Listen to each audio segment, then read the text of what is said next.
I can't get the image out of my head. The judge's smug grin as he glared down from the bench, certain he was about to witness a routine humiliation. The courtroom lights buzzed faintly, illuminating the polished oak walls with a clinical, unforgiving brightness.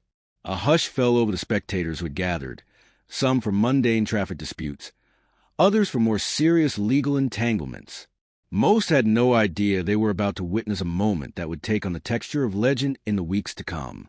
The prosecutor was already smirking, as if he could sense an easy victory on the horizon, and across from him, standing at the defendant's table, was Ebony Mercer, a diminutive black woman in her early 30s, her slim shoulders squared against the invisible weight of prejudice, her composure sharper than the crisp lines of the black blazer she wore. From the very first second, it was obvious the judge had made up his mind about her, but Ebony's eyes shone with resilience that hinted at deeper layers.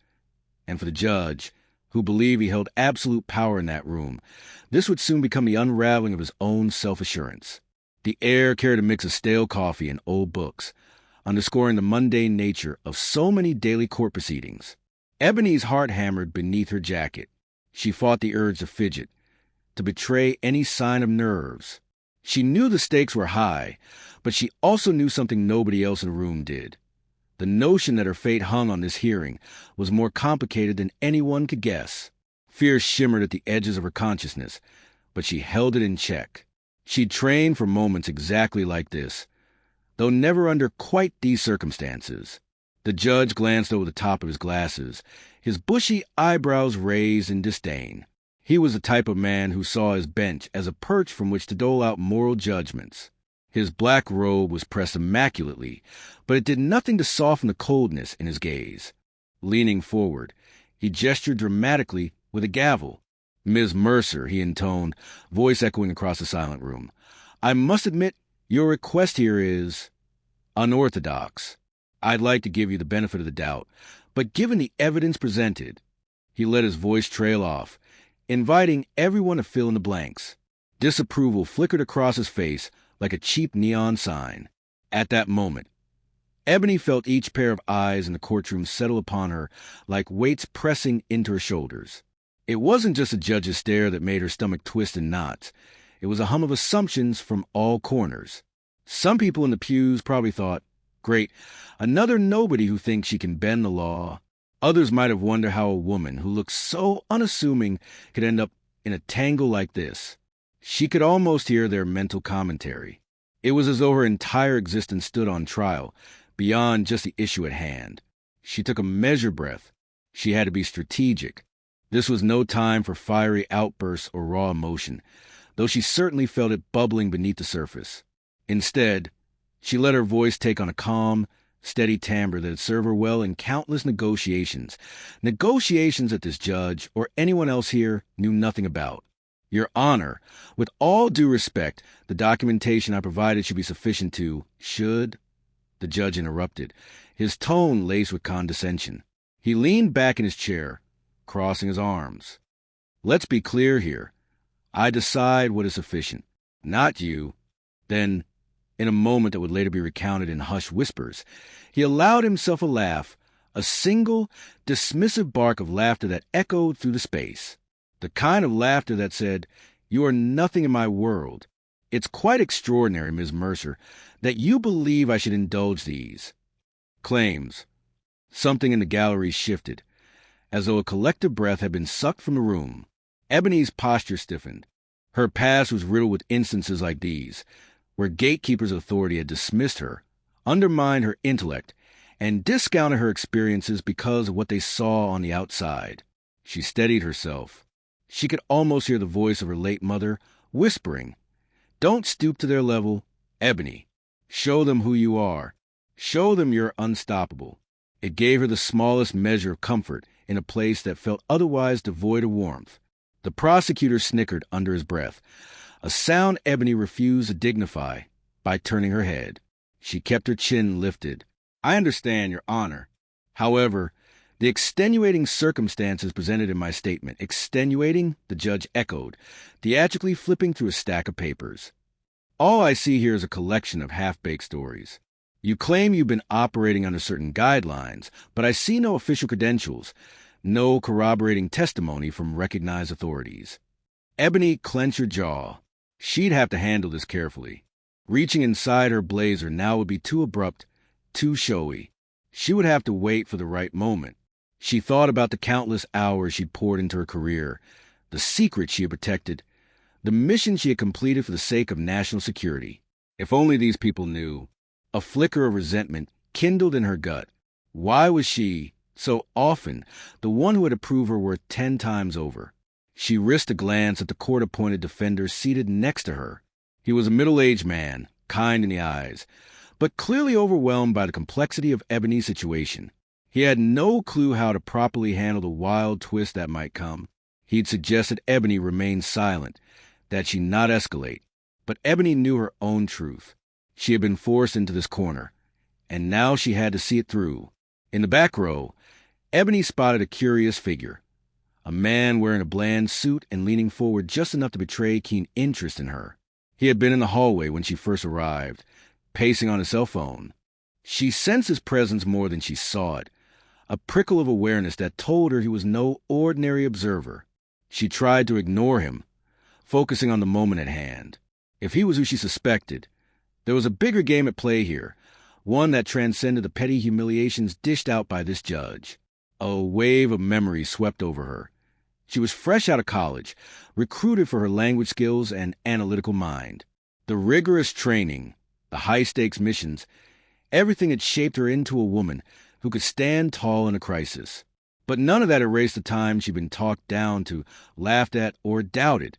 On the surface, it seemed a cosmic joke.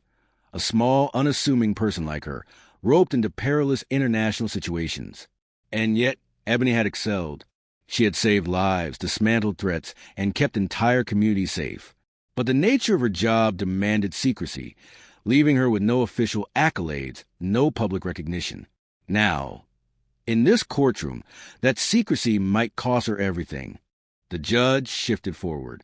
Given your lack of substantial proof and the seriousness of the allegations against you, I am inclined to recommend immediate. Your Honor, Ebony interjected, raising a hand slightly. I request a moment to present something that will clarify my position. Her voice trembled with a potent mix of courage and fear. He scowled as though she'd just insulted him. The faint lines on his weathered face deepened.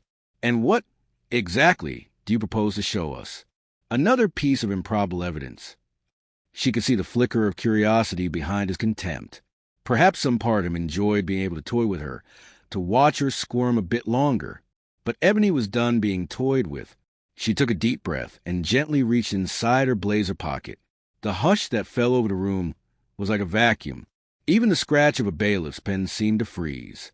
She felt her palm close around a familiar leather case, the weight of it a tangible reminder of all she had sacrificed. Slowly, she pulled out the small black wallet. The tension reached a breaking point. Every person in that courtroom stared. At that moment, Ebony could practically taste the electricity in the air. With deliberate calm, she flipped the wallet open and placed it on the defendant's table in a single fluid motion. The metallic glint of the badge seemed to flash like a tiny sunbeam, commanding immediate attention. The prosecutor's smirk vanished, replaced by a furrow of disbelief. The judge's face, a complacent mask just seconds ago, drained of color. Silence. For a heartbeat, time itself appeared to stop. Then there was a ripple of gasps from the gallery. A woman near the back covered her mouth. Ebony's defender seemed to swallow the last of his illusions about this case. She could see the shock in his eyes. The large gold lettering that spelled out Central Intelligence Agency left little room for misinterpretation. Is this? The judge began, his voice faltering. Yes, Ebony replied softly, her heart pounding in her ears. It's real. I am an officer with the CIA. The hush was so absolute that the buzz of the overhead lighting became a roar. Shock unfurled in every corner of the room, like a slow-motion explosion. The judge, who only moments ago radiated scorn, looked as if the ground beneath him had turned to quicksand.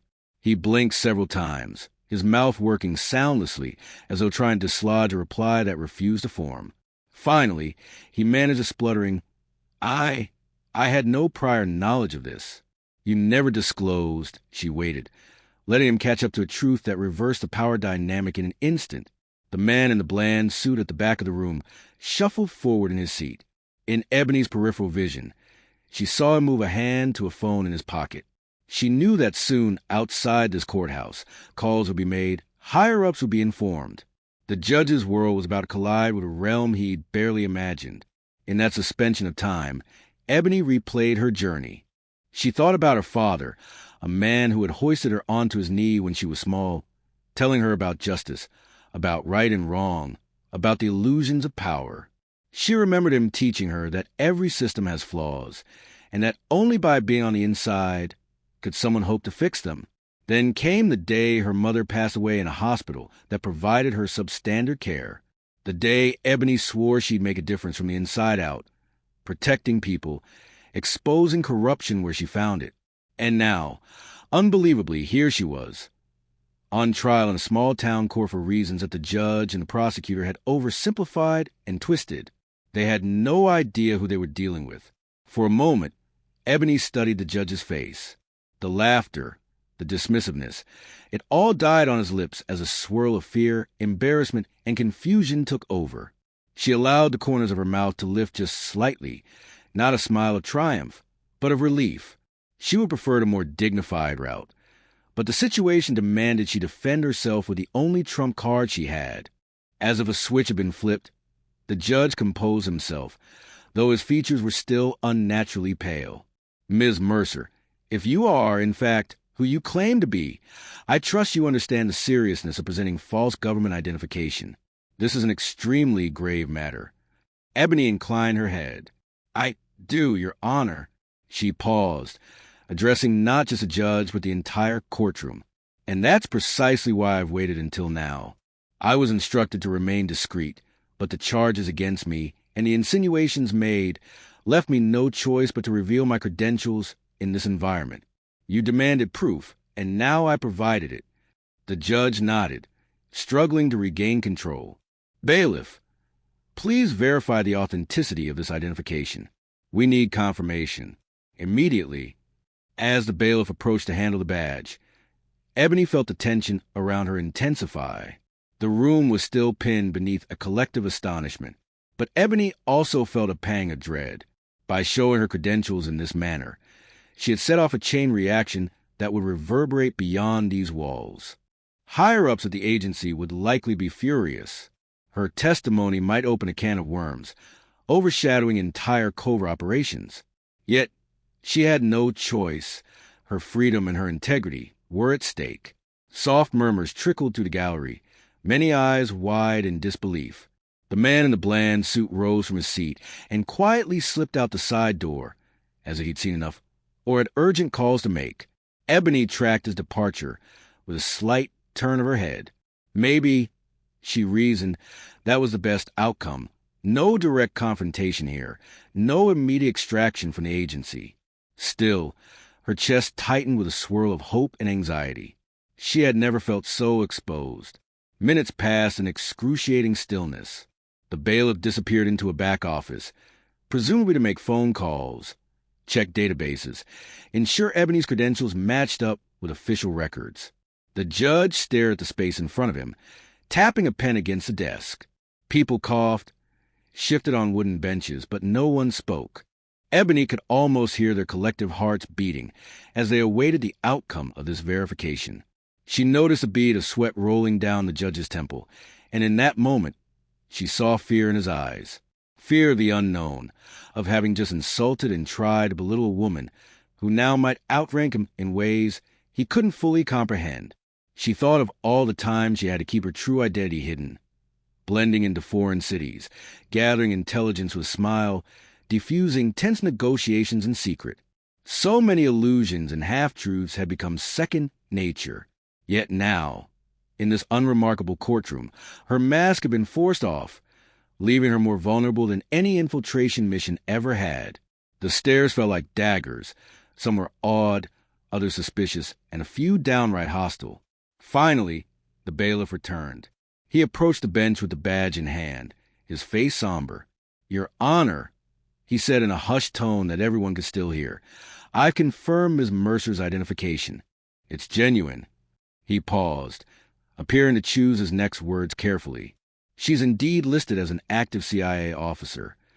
An audible gasp echoed through the room. The judge sputtered, attempting to salvage his composure. Well, that changes things, of course. His gaze darted around, as though trying to steady himself with any anchor available. I suppose we owe Ms. Mercer an apology for any undue skepticism. He forced a tight smile. However, he added quickly, we must still address the matter before us with due diligence. Regardless of one's employment, no individual is above the law. Ebony let out a slow breath. I understand, Your Honor. She felt exhaustion pulling at her. She wasn't here to flaunt her badge or demand special treatment. She only wanted to be judged fairly. She knew that the facts would exonerate her if given a fair shake. But in a system so rife with biases, that fairness had seemed elusive until now. The entire atmosphere of Courtroom shifted in an instant. The tension wasn't gone, but it had morphed into a different flavor, shock mixing with grudging respect. Even the prosecutor seemed at a loss. His smug grin was nowhere to be found, replaced by a faint wariness. He cleared his throat, took a few steps forward, and addressed the judge in a subdued voice. Your Honor, in light of this startling revelation, it might be prudent to request a short recess to reevaluate the evidence. There may be some nuances we overlooked. The judge nodded briskly. Granted, we will take a brief recess to, sort out these new developments. He brought down the gavel, his hand trembling slightly. The sharp crack echoed through the air, and the bailiff announced that the court would reconvene in 30 minutes. People stood up uncertain, their expressions a kaleidoscope of curiosity, astonishment, and in some cases, admiration. Ebony allowed herself one small victory breath. She knew the next step would be just as challenging, but for the moment, she had peeled back the veneer of a system that had so often tried to crush her. As she moved toward the hallway, Ebony was met with a flurry of sideways glances. Some stared unabashedly. Others looked away quickly, as if afraid to lock eyes with her. She sensed that any illusions of anonymity in this town had vanished. By tomorrow, or by the end of the day, the entire county, if not the entire state, would be buzzing with the story of a judge who had laughed at a black woman, only to blanch when she revealed herself to be a CIA operative. Her court-appointed lawyer stepped in front of her, his eyes wide with a mix of confusion and awe. Ms. Mercer, I had no idea. He dropped his voice to a whisper. I'm so sorry if I overstepped. I honestly didn't. It's fine, she said, mustering a reassuring smile. You couldn't have known. The nature of my work is, well, it's classified, usually. But I did appreciate your advice to remain calm earlier. He nodded, swallowing. Is there anything I should do differently from here on out? Ebony considered this. Stick to the plan. Let them scramble. Now that the truth about my role is in the open, the judge and prosecutor will probably handle me with a more respectful approach. That means we can focus on the actual facts. He nodded again. Yes, of course. Ebony retreated to a corner of the hallway, her nerves buzzing as if she'd just completed an undercover mission. She tugged at the hem of her blazer and ran a hand over her hair, trying to collect herself. Moments later, the bailiff approached, looking sheepish. Ma'am, he said, lowering his eyes, is there anything I can get you? Water, maybe? She offered him a tight smile, aware of the sudden change in his demeanor. Just 20 minutes ago, he'd regarded her with mild suspicion. Now, his tone was nearly reverential. I'm fine, thank you. He nodded and backed away. Ebony took a deep breath and tried to steady her racing thoughts. She recalled the years she had spent training in psychological warfare, negotiations, field tactics. All of it had prepared her to keep a cool head under extreme pressure. But nothing in her training had fully armed her for the heartbreak that accompanied the blatant racism and condescension she'd endured, only to end up having to show her CIA credentials in a public forum. It was an unsaid story. A woman forced to brandish her badge not to intimidate, but simply to demand the bare minimum of respect. After a few minutes, she walked to a small alcove near the restroom, hoping for a moment of privacy. Then she felt a vibration in her pocket, her phone. She retrieved it. heart pounding anew when she saw an unknown number. It could be her superiors. Steadying herself, she accepted the call. "Mercer," she said quietly. A voice came on the line, calm yet urgent. "Agent Mercer, we've been informed of the situation. You'll need to handle this delicately. We're sending someone to mediate." "Understood." She let out a slow exhale. So the agency was already pulling strings behind the scenes. "Understood," she replied. The voice paused. "We'll be in touch soon. Until then, maintain composure. Let the legal proceedings follow their course. If you need to provide any details that overlap with national security, you must request a private hearing." Ebony acknowledged the directive and ended the call. She wasn't entirely surprised by how quickly they had reached out. That the agency valued secrecy was an understatement. Having an active officer flash a badge in open court was about as subtle as an explosion. But Ebony had done what was necessary. She couldn't regret that. When the recess ended, Ebony walked back into the courtroom. Conversations quieted as soon as she crossed the threshold. The judge still looked uncomfortable, and the prosecutor couldn't entirely hide the anxiety that flickered across his features. Ebony took her seat, squared her shoulders, and prepared for whatever lay ahead. The judge cleared his throat and gestured for everyone to be seated. "We have verified Ms. Mercer's credentials, and it appears that she is indeed affiliated with a federal agency. However, the exact nature of her duties and how they intersect with this case remains to be determined. Ms. Mercer, do you have any further evidence or testimony you wish to present at this time?" She glanced around the courtroom, noting the hush that had fallen. Gone was the laughter. Gone was the overt sneering. Even if the judge tried to maintain an air of authority, it was evident he was treading carefully. "Your Honor," she began, "I would first like to clarify the reason I am here. The allegations presented against me are rooted in an incident where I was forced to intervene in an urgent matter. My role is typically covert, but I can share what is permissible." The judge regarded her, the lines of his face drawn tighter. "Proceed," he said quietly. She explained in broad terms how she had been compelled to take certain actions due to a credible threat, actions that might have appeared questionable to local authorities but were, in truth, part of a sanctioned operation. She offered enough detail to underscore her innocence without jeopardizing sensitive information. All the while, she measured the judge's reaction. His earlier arrogance had evaporated, replaced by something akin to hesitant respect. Ebony could practically see the gears in his mind turning as he realized the depth of his misjudgment. When she finished her statement, the prosecutor stood.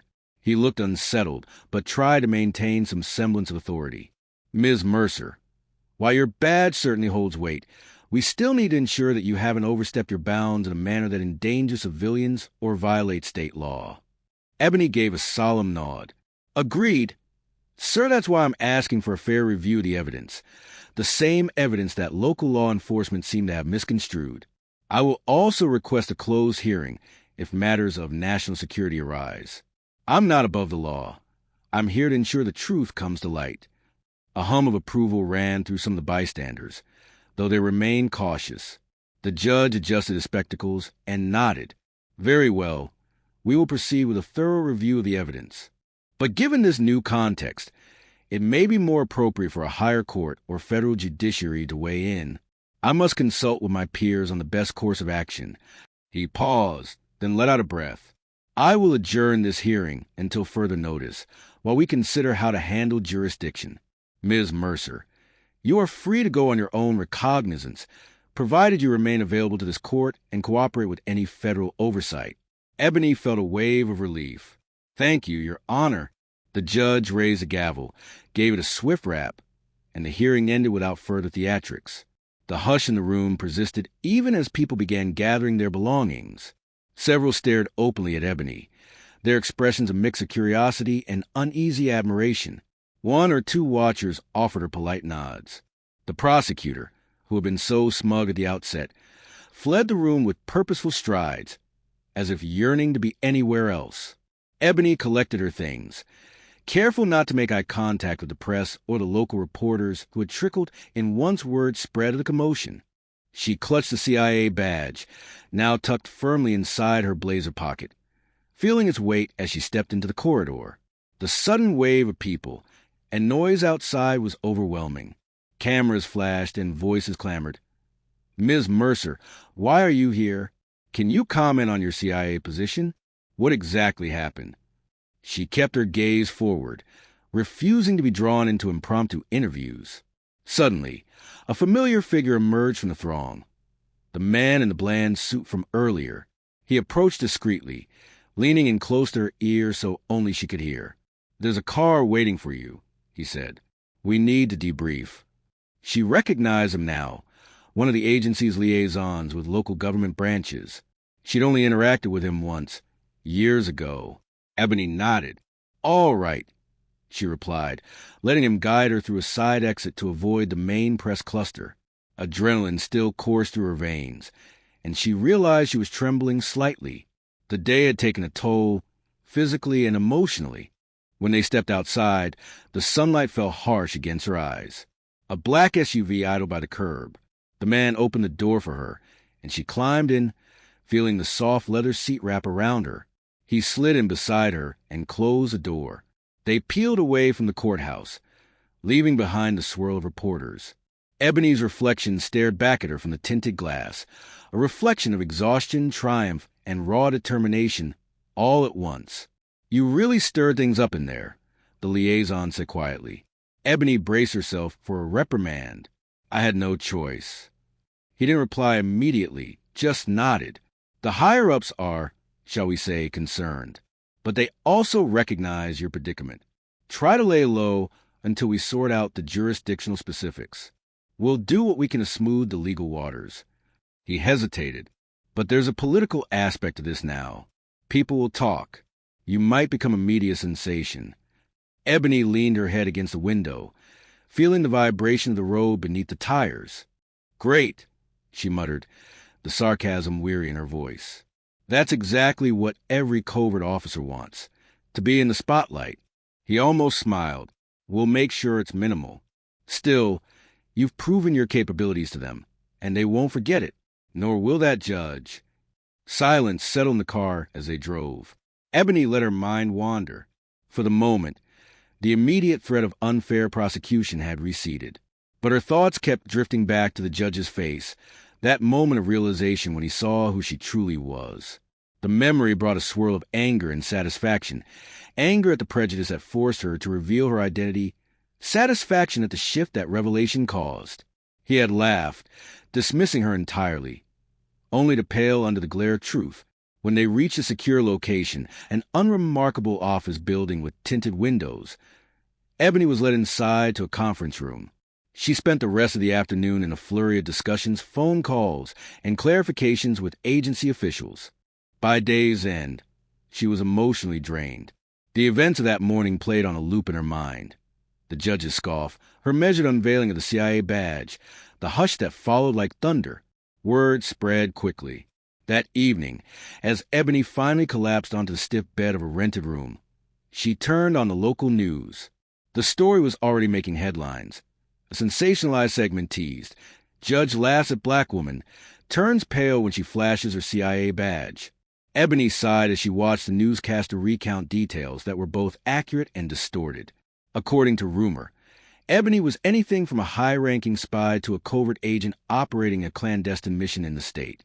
The newscaster's tone dripped with melodrama, but Ebony recognized an undercurrent of satisfaction in the story. It was a rare instance where prejudice had been confronted so publicly and so definitively.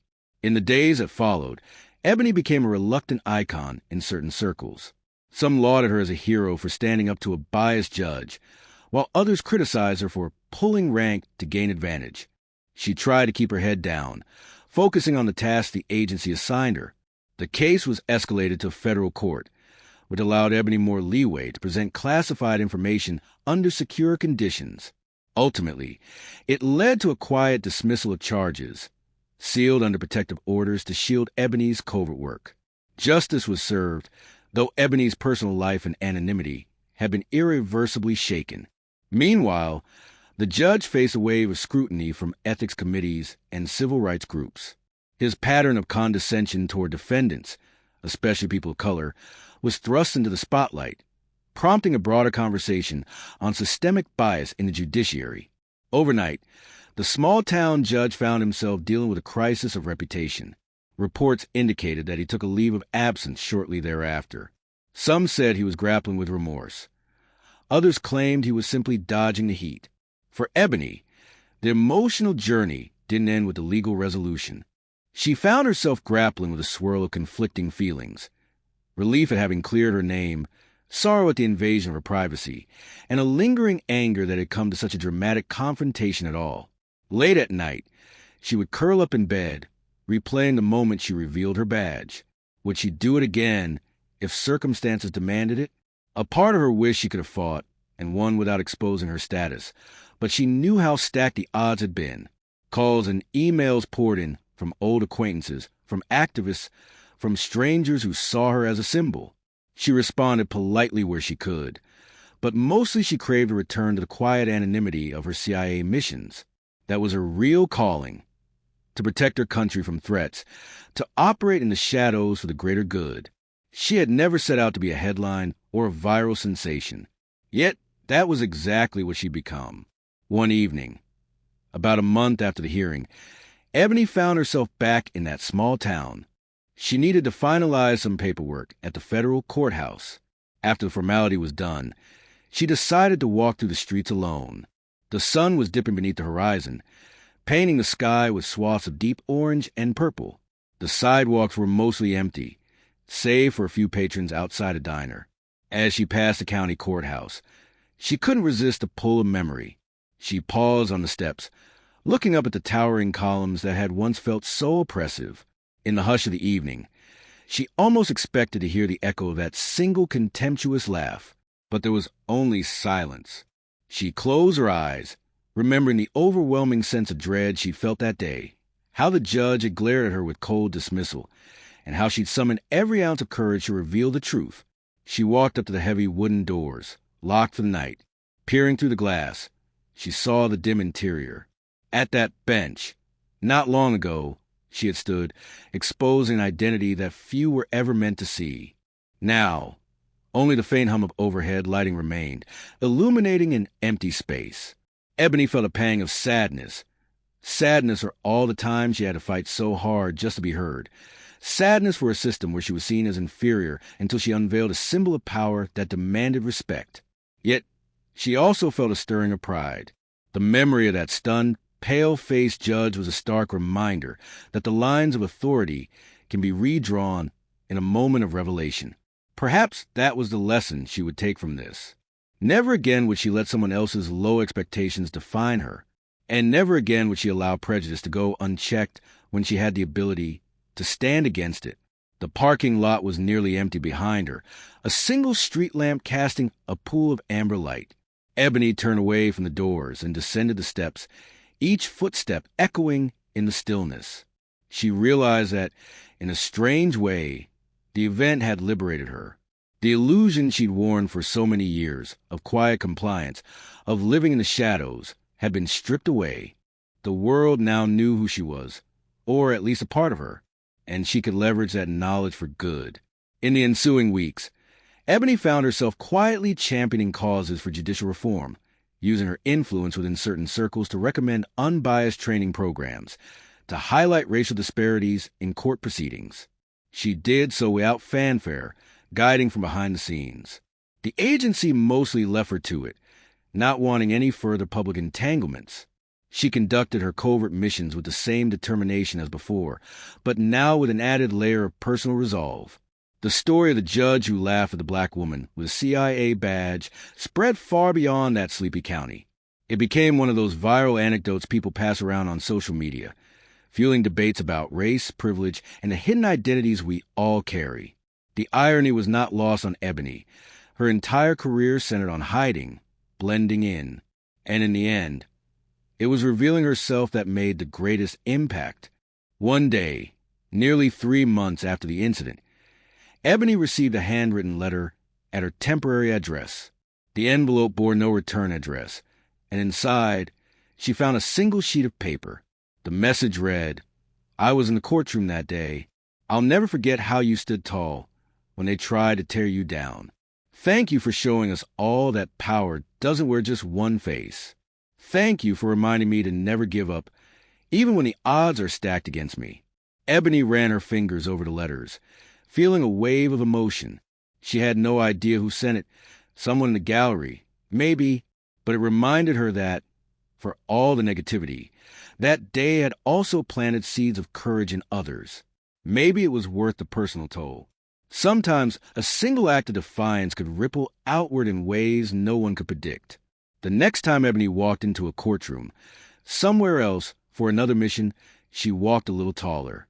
She carried herself with the knowledge that she had faced the sneering face of bigotry and refused to back down. She was still Ebony Mercer, the same black woman from a working-class family who had dreamed of making a difference.